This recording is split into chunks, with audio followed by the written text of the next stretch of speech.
नमस्कार। YouTube के इस चैनल पर आप सभी का स्वागत है।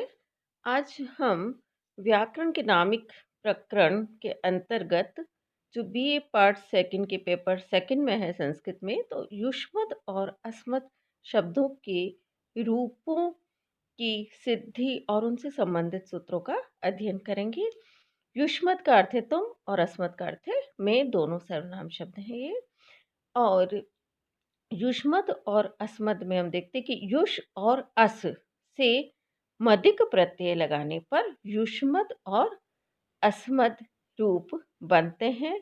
तो कृत तद्धित समासाष्ट्र के द्वारा युष्मद और अस्मद की प्रातिपदिक संज्ञा होती है। अब युष्मद और अस्मद जो शब्द है, इनके सभी विभक्तियों में जो रूप है, सात सात सूत्र इनके लगते हैं, सात सात रूप सिद्ध हो जाते हैं। आपको एग्जाम में यदि कोई शब्द पूछा जाता है तो आप एक ही शब्द की सिद्धि कीजिए। जैसे तम पूछा जाए या अहम पूछा जाए तो आप उसी शब्द की सिद्धि कीजिएगा। हम यहाँ साथ साथ दोनों शब्दों की सिद्धि करेंगे। तो सबसे पहले त्वम और अहम प्रथमा विभक्ति एक वचन का रूप। त्वम यानी तुम, अहम यानी मैं, तू और मैं, ये इसके अर्थ हैं। तो यहाँ सबसे पहले हम जब सिद्धि शुरू करेंगे तो सर्वप्रथम लिखेंगे युष प्लस मदिक प्रत्यय लगाने पर युष्मत शब्द बनता है, और अहम आता है शब्द यदि सिद्धि के लिए तो अस प्लस मदिक प्रत्यय लगाने पर अस्मत् शब्द बनता है। और कृत तद्धित समासशास्त्र के द्वारा युष्मत और अस्मत् शब्दों की प्रातिपदिक संज्ञा होती है। स्वौजस समोट सूत्र के द्वारा युष्मत और अस्मत् से परे सु आदि 21 प्रत्ययों की प्राप्ति होती है। तब द्वैक्योर द्विवचनैक वचने सूत्र के द्वारा एकत्व की विवक्षा में प्रथमा एकवचन का सु प्रत्यय लगाने पर युष्मद प्लस सु तथा अस्मद प्लस सु रूप बनता है।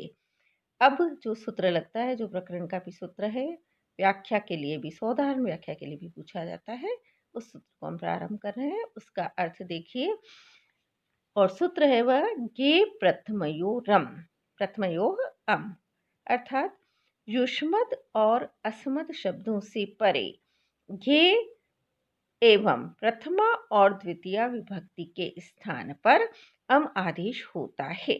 अम आदेश में अ और म दो वर्ण हैं, तो अम आदेश अनेकाल होने से अनेकालशित सर्वस्व सूत्र के द्वारा संपूर्ण स्थानी के स्थान पर होता है। जैसे युष्मद प्लस सु तथा अस्मद प्लस सु में युष्मद और अस्मद शब्दों से परे सु है, जो कि प्रथमा विभक्ति का प्रत्यय है। इसलिए प्रस्तुत सूत्र के द्वारा सु के स्थान पर अम आदेश होकर युष्मद प्लस अम और अस्मद प्लस अम रूप बनते हैं। तो जब मैं सिद्धि कर रही थी तो सिद्धि में हमें लिखना है, ये प्रथमयो अम सूत्र की साधारण व्याख्या हो गई। अब सिद्धि में हमें लिखना है कि युष्मद प्लस सु तथा अस्मद प्लस सु स्थिति हमारे पास थी। अब ये सूत्र लगेगा गे प्रथमयो रम। तो सिद्धि में हम लिखेंगे गे प्रथमयो अम सूत्र के द्वारा युष्मद और अस्मद से परे सु के स्थान पर अम आदेश होकर, आप केवल इतना भी लिख सकते हैं सिद्धि में कि गे प्रथमयो रम सूत्र के द्वारा सु के स्थान पर अम आदेश होकर युष्मद प्लस अम और अस्मद प्लस अम रूप बनते हैं। अब अगला सूत्र देखिए, जो इसी त्वम और अहम शब्दों की सिद्धि में काम आएगा, आगे लगेगा त्वाहु सौ। पहले हम इस सूत्र की साधारण व्याख्या पढ़ लेते हैं। त्वाहु सौ, त्व और अह, सौ सु परे होने पर। इसका अर्थ देखिए, सु परे होने पर युष्मद और अस्मद के मकार पर्यंत भाग के स्थान पर क्रमशः त्व तथा अह आदेश होते हैं। ये आदेश अनेकाल होने से अनेकालशित सर्वस्वी सूत्र द्वारा संपूर्ण स्थानीय के स्थान पर होते हैं। अब यहाँ आप देखिए कि युष्मद और अस्मद में मकार पर्यंत भाग, मकार हलंत म हलंत य, इन्हीं को हम मकार यकार कहते हैं। तो युष्मद और अस्मद में मकार पर्यंत भाग कहाँ तक है? युष्म और म के नीचे हलंत लगा दो तो वो मकार पर्यंत भाग हो गया। अस्म और म के नीचे हलंत लगा दो तो युष्मद का मकार पर्यंत भाग क्या है? युष्म। अस्मद का मकार पर्यंत भाग है अस्म। अब इसका उदाहरण देखिए, जैसे युष्मद प्लस अम तथा अस्मद प्लस अम में सु के स्थान पर आदेश हुए अम को स्थानीवद भाव से सु मान लिया जाता है या सु मानकर प्रस्तुत सूत्र के द्वारा युष्मद और अस्मद के मकार पर्यंत भाग युष्म तथा अस्म के स्थान पर क्रमशः त्व और अह आदेश करने पर, युष्म के स्थान पर त्व आदेश करेंगे तो त्व अद, बीच पीछे का जो बचा हुआ भाग है वो है अद, तो त्व अद प्लस अम रूप बनता है। और अस्म के स्थान पर अह आदेश करने पर अह अद और अम रूप बनता है। तो इस प्रकार त्वाहौ सहौ की यहाँ तक हमें इस सूत्र की साधारण व्याख्या लिखनी है। अब सिद्धि जब हम कर रहे हैं तो लिखेंगे त्वाहौ सौ सूत्र के द्वारा युष्म के स्थान पर त्व आदेश होकर त्व अद प्लस अम और अस्म के स्थान पर अह आदेश होकर अह अद और अम रूप बनते हैं। अब अगला सूत्र देखिए, अगला सूत्र शेषे लोपः प्रकरण का सूत्र है। इससे पहले एक और सूत्र सिद्धि में हम लगाएंगे, जो मैं बोल रही हूँ वही सिद्धि में हमें सूत्रों का क्रम रखना है। त्व प्लस अद प्लस अम और अह प्लस अद प्लस अम स्थिति हमारे पास है। अब सूत्र लगेगा अतो गुणे। अतो गुणे सूत्र के द्वारा पररूप एकादेश अ होकर त्वद, त्वद में द हलंत है, त्वद अम तथा अहद अम रूप बनते हैं। ये सूत्र भी यहाँ लगेगा। अब अतो गुणे का केवल अर्थ समझने के लिए है, अर्थ समझ लीजिए आप। अतो गुणे का अर्थ है कि अपदांत अत से गुण परे हो तो पूर्व तथा परवर्ण के स्थान पर पररूप एकादेश होता है। यहाँ देखिए, त्व प्लस अद प्लस अम और अह प्लस अद प्लस अम स्थितियां हमारे पास हैं। अब अतो गुणे सूत्र यहाँ लागू होता है कि जो त्व है, त्व के व में जो अ है वो कैसा है? अपदांत है, क्योंकि प्रत्यय तो बाद में लगा है, अम प्रत्यय बाद में लगा हुआ है। तो त्व के व में स्थित जो अ है वो अपदांत अत है। अत का अर्थ है केवल अ, ह्रस्व अ। अत में भी देखिए आपकी त की तो हलंत्यम से संज्ञा अगर लोप हो गया तो बचा अत अ। तो अत का अर्थ है केवल ह्रस्व अ। तो त्व के व में स्थित जो अ है वो अपदांत अत है। ठीक है, अपदांत अ है और उससे परे अद में जो ये अ आ रहा है उसके बाद जो अ है वह क्या है? गुण है, क्योंकि गुण संधि का जो सूत्र है अदिंग गुण अ ए ओ की गुण संज्ञा होती है।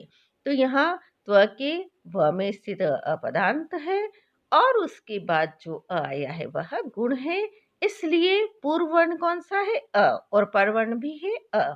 तो पूर्व वर्ण अ और परवर्ण अ के स्थान पर पररूप एकादेश अ, बाद वाला भी या पर पीछे वाला या परवर्ण भी क्या है? अ है, तो पररूप एकादेश अ होकर, तो जब त्व के अ और अद के अ दोनों अ के स्थान पर एक अ हो गया तो त्व का जो व है वो क्या हो जाएगा? हलंत हो जाएगा।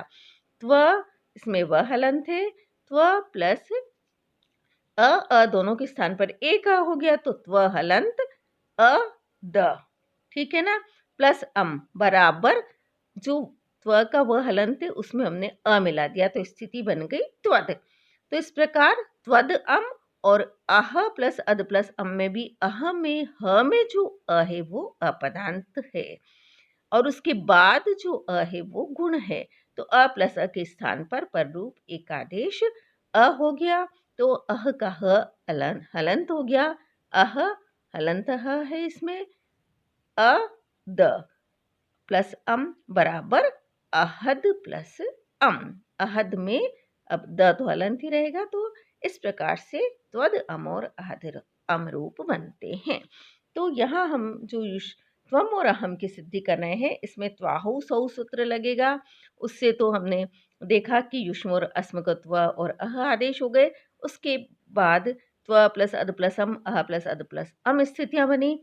इसके बाद हमें लगाना है अतो गुणे। अतो गुणे सूत्र से आपको सिद्धि में केवल इतना ही लिखना है, अतो गुणे सूत्र से पररूप एकादेश अ होकर त्वद अम और अहद अम रूप बनते हैं। त्वद में द हलंत लिखिए, अहद में भी द हलंत लिखिए, अम में ऐसे ही म हलंत है। अब अग्रिम सूत्र जो हमारे प्रकरण का भी सूत्र है, इसको देखिए। शेषे लोपः। शेषे लोप, शेष में लोप होता है। इस सूत्र का अर्थ है जहां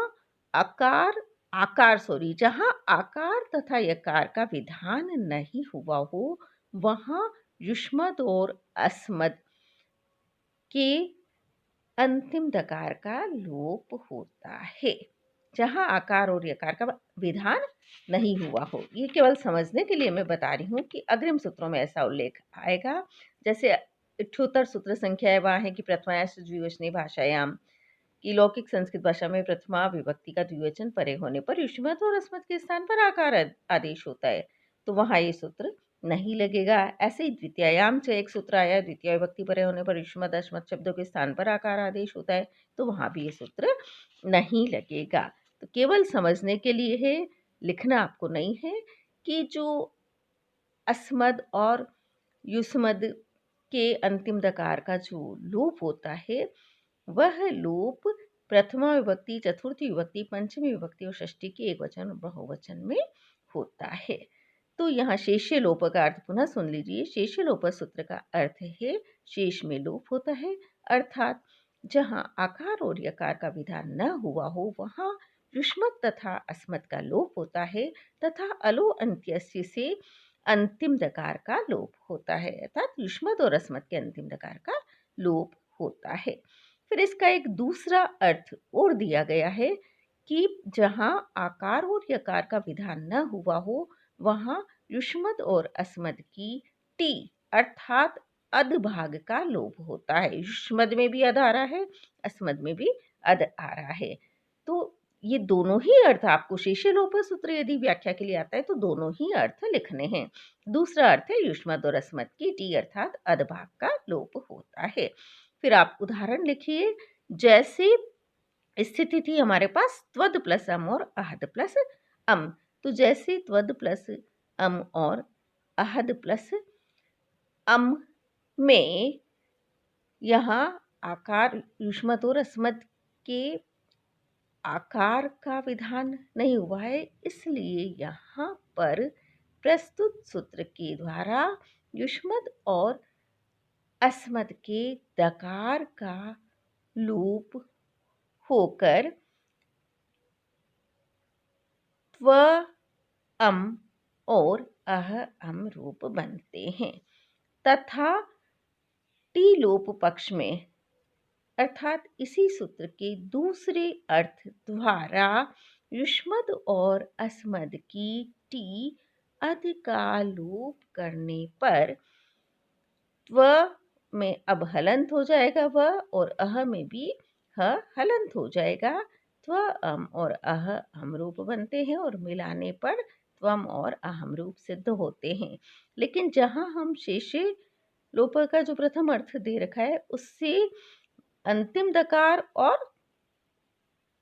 युष्मत और अस्मत के अंतिम दकार का जहाँ लोप करते हैं हम, तो वहाँ त्व में व पूरा है, ऐसे ही अह में ह पूरा है, त्व अम और अह अम रूप रहते हैं। उसके पश्चात अमी पूर्व सूत्र से पूर्वरूप एकादेश होकर अ प्लस अ के स्थान पर पूर्वरूप एकादेश अ होकर त्वम और अहम रूप सिद्ध होते हैं। इस प्रकार से त्वम और अहम रूपों की सिद्धि को हमने पढ़ा है। अब केवल समझने के लिए मैं बता दूं कि टी संज्ञा का सूत्र भी आपने प्रथम वर्ष में पढ़ा है। अचोन्त्यादि टी, अचों में जो अंतिम अच है, ठीक है ना, उस अचों, अचोन्त्यादि टी। अचों में जो अंतिम अच है उसकी क्या होती है? टी संज्ञा होती है। और उस अच के बाद, उस स्वर के बाद यदि कोई व्यंजन भी है तो उस स्वर व्यंजन समुदाय की टी संज्ञा होती है। जैसे कि युष्मद और अस्मद में जो अंतिम जो अच है वो क्या है?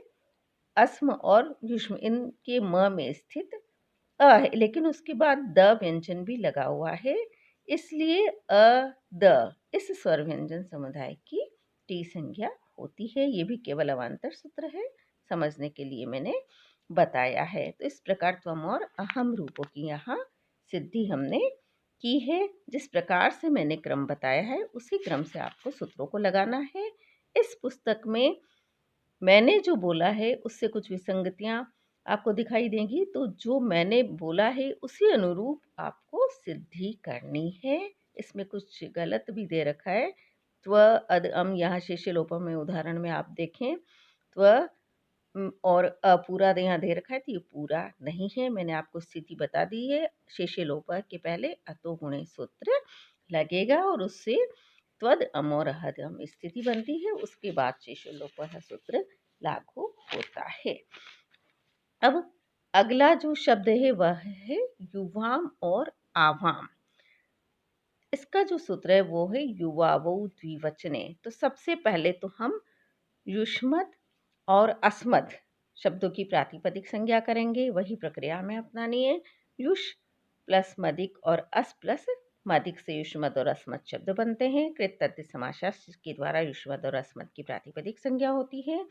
सौजस समूट सूत्र के द्वारा युष्मद और अस्मद से परे सुआदि की स्मृतियों की प्राप्ति होती है तथा द्वेक्योर द्विवचने वचने सूत्र के द्वारा द्वित्व की विवक्षा में युष्मद और अस्मद से परे प्रथमा विभक्ति द्विवचन का औ प्रत्यय लगाने पर युष्मद युष्मद औ और अस्मद अस्मद औ रूप बनते हैं। तब स्वरूपाणाम एक शेष एक विभक्त सूत्र से एक युष्मद और एक अस्मद शब्द का लोप हो जाता है, तो फिर युष्मद प्लस औ और अस्मद प्लस औ रूप रहते हैं। तब सूत्र लगता है ये युवावो द्विवचने। अब युवाम और आवाम जब हम शब्द सिद्ध कर रहे हैं तो तुम दो हम दो ये अर्थ इनके हो जाते हैं। युवावो द्विवचने, युवावो द्विवचने का अर्थ है कि विभक्ति परे होने पर द्विवचन में युष्मद और अस्मद शब्दों के मकार पर्यंत भाग युष्म और अस्म के स्थान पर क्रमशः युव और आव आदेश होते हैं। जैसे युष्मद प्लस अम और अस्मद प्लस अम में द्वित्व कथन की स्थिति में, अर्थात द्वित्व की विवक्षा में हमने औ प्रत्यय लगाया था, है ना? तो युष्मद प्लस औ और अस्मद प्लस औ स्थिति हमारे पास थी। उसके बाद ये प्रथमयो रम सूत्र के द्वारा उस औ के स्थान पर अम आदेश होकर युष्मद अम और अस्मद अम स्थिति बनी। तो यहाँ हम उदाहरण में यही लिखेंगे कि द्वित्व कथन की अवस्था में युष्मद प्लस अम और अस्मद प्लस अम में प्रस्तुत सूत्र के द्वारा युष्म और अस्म के स्थान पर क्रमशः युव और आव आदेश होकर युव अद प्लस अम आव अद प्लस अम रूप बनते हैं। तो युवावो द्विवचन सूत्र की व्याख्या में हमें इतना ही लिखना है। और उसके बाद फिर अतोगुणे सूत्र यहाँ लगेगा। सिद्धि की भी प्रक्रिया में साथ साथ बता रही हूँ। युव अद अम, यहाँ पे भी युव में वह पूरा है, उसके बाद अ है, तो अतोगुणे सूत्र से अ प्लस अ के स्थान पर पररूप एकादेश अ होकर युवदम और आव प्लस अद प्लस अम, इस स्थिति में भी अतोगुणे सूत्र से पररूप एकादेश अ होकर आवद अम रूप बनते हैं। अब इसके बाद अगला सूत्र प्रथमायाश्च द्विवचने भाषायाम है। इसका अर्थ देखिए, लौकिक संस्कृत भाषा में प्रथमा विभक्ति का द्विवचन परे होने पर युष्मद और अस्मद के स्थान पर आकार आदेश होता है और अलो अंत्यस्य से यह आकार आदेश अंतिम दकार के स्थान पर होता है। जैसे युवद प्लस अम और आवद प्लस अम में जो अम विभक्ति परे है और युष्मद और अस्मद के स्थान पर जो दकार है उसके स्थान पर आकार आदेश होकर युव युव आ प्लस अम और आव आ प्लस अम रूप बनते हैं। तब अका सवर्ण दीर्घ के द्वारा सवर्ण दीर्घ और अमी पूर्व के द्वारा पूर्व रूप एकादेश करने पर युवाम और आवाम रूप सिद्ध होते हैं। तो ये तो प्रथमायाम से द्विवचनीय भाषायाम सूत्र की हमने सोदाहरण व्याख्या की है। अब मैं आपको पुनः बता दूं युवाम और आवाम की सिद्धि युष से मदिक प्रत्यय और अस से मदिक प्रत्यय लगाने पर युष्मद और अस्मद शब्द बनते हैं और युष्मद और अस्मद शब्दों की प्रातिपदिक संज्ञाकृत तद्धित समासशास्त्री सूत्र के द्वारा होती है। स्वउजस समूह सूत्र के द्वारा युष्मद और अस्मद से परे सु आदि 21 प्रत्ययों की प्राप्ति होती है। द्वैक और द्विवचन एकवचन सूत्र के द्वारा द्वित्व की विवक्षा में प्रथमा विभक्ति द्विवचन का औ प्रत्यय लगाने पर युष्मद युष्मद औ और अस्मद अस्मद औ रूप बनते हैं और सरूपणा में एक शेष एक विभक्तों सूत्र के द्वारा एक युष्मद और एक अस्मद शब्द का लोप हो जाने पर युष्मद प्लस औ और अस्मद प्लस औ रूप रहते हैं। तब ये प्रथमयो सूत्र के द्वारा जो है औ के स्थान पर अम आदेश होकर युष्मद अम प्लस अस्मद अम रूप बनते हैं। युवावो द्विवचने सूत्र के द्वारा विभक्ति परे होने पर क्योंकि अम आदेश हुआ है औ के स्थान पर औ विभक्ति है तो अम भी विभक्ति हुआ, तो विभक्ति परे होने पर युष्मद और अस्मद के हमें जो सिद्धि उसमें इतना भी नहीं लिखना है, केवल इतना ही लिखना है कि युवावो द्विवचने सूत्र के द्वारा युष्मद और अस्मद शब्दों के मकार पर्यंत भाग युष्म और अस्म के स्थान पर क्रमशः यु और आव आदेश होकर युव अद अम और आव अद अम रूप बनते हैं। तब अतो गुण सूत्र के द्वारा पर रूप एकादेश अ होकर युवद अम और आवद अम रूप बनते हैं। प्रथमायाश्च द्विवचनीय भाषायाम सूत्र के द्वारा युष्मद और अस्मद के दकार के स्थान पर या ऐसे लिख लीजिए अंतिम दकार के स्थान पर आकार आदेश होकर युव आ अम और आव आ अम रूप बनते हैं। तब अका सवर्ण दीर्घ से अ प्लस आ के स्थान पर दीर्घ का आदेश आ होकर युव युवा अम बनेगा। युवा प्लस अम और आवा प्लस अम रूप बनते हैं। तब अमी पूर्व सूत्र के द्वारा आ प्लस अ के स्थान पर पूर्व रूप एकादेश होकर युव वह हलंत हो गया आ म आव आव में वह हलंत हो गया आ म बराबर युवाम और आवाम रूप सिद्ध होते हैं। अब अगला सूत्र देखिए यूय वयौ जसी, इससे यूयम और वयम शब्द सिद्ध होते हैं। यूयम और वयम प्रथमा बहुवचन के रूप हैं। तुम सब हम सब इनके अर्थ हैं। तो प्रक्रिया वही है। युष प्लस मदिक अस प्लस मदिक से युष्मद और अस्मद शब्द बनते हैं। कृतज्ञ समास से उनकी प्रातिपदिक संज्ञा सौजस समोर से युष्मद और अस्मद से परे सुआदि 21 प्रतियों की प्राप्ति बहुशो बहुवचनम सूत्र के द्वारा युष्मद और अस्मद से परे प्रथम विभक्ति बहुवचन का जस प्रत्यय लगाने पर युष्मद युष्मद युष्मद प्लस जस अस्मद अस्मद अस्मद प्लस जस रूप बनते हैं। सरूपाणाम एक शेष एक विभक्तों सूत्र के द्वारा दो शब्दों का दो युष्मद शब्दों का और दो अस्मद शब्दों का लोप होने पर युष्मद प्लस जस और अस्मद प्लस जस रूप रहते हैं। ये प्रथमयो रम सूत्र के द्वारा जस के स्थान पर अम आदेश होकर युष्मद प्लस अम और अस्मद प्लस अम रूप बनते हैं। तब यूय वयौ जसी सूत्र के द्वारा इस सूत्र को पहले हम समझ लें। इसका अर्थ जस परे होने पर युष्मद और अस्मद के स्थान मकार पर्यंत भाग के स्थान पर यूय और वय आदेश होते हैं। लेकिन आज इतना ही। धन्यवाद।